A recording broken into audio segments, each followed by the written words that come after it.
আসসালামু আলাইকুম প্রিয় আপু এবং ভাইয়ারা। আজ চুলায় একটি কেক তৈরি করলাম। এখানে নিয়েছি একটি বাটিতে নিয়েছি 1 কাপ ময়দা, 1 কাপ চিনি, হাফ চা চামচ বেকিং পাউডার, 1 চিমটি লবণ এবং 2টি ডিম।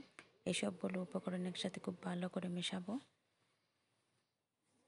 এখানে দিয়ে দিলাম 1.5 কাপ সয়াবিন তেল।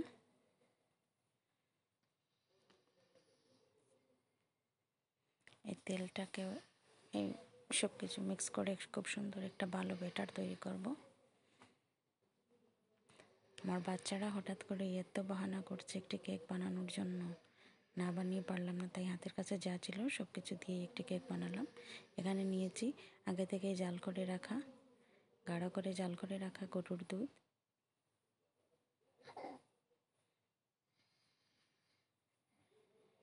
খুবই ভালোভাবে নাড়াচাড়া করব যাতে দলা পাকিয়ে না থাকে। এই যে আমার কেকের ব্যাটারটি খুব ভালোভাবে তৈরি হয়েছে।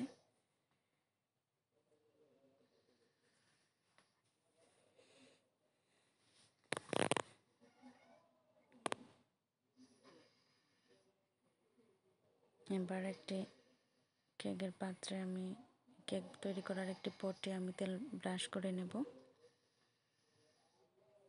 এই পাত্রে কেকের সম্পূর্ণ ব্যাটারটি আমি ঢেলে দেব।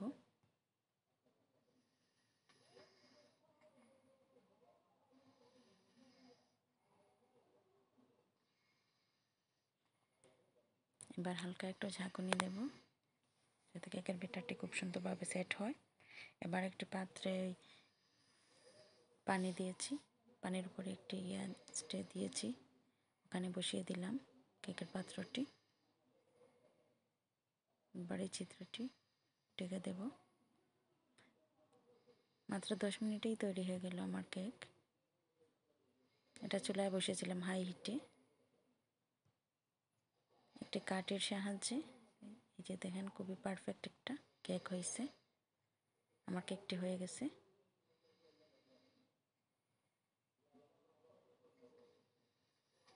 আমি এখানে কিন্তু কোনো ভ্যানিলা দেই নাই, আপনারা চাইলে দিতে পারেন, এটা অপশনাল।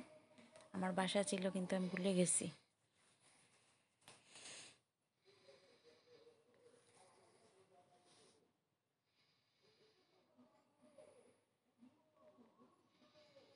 দেখেন কত পারফেক্ট একটা কেক তৈরি হয়েছে।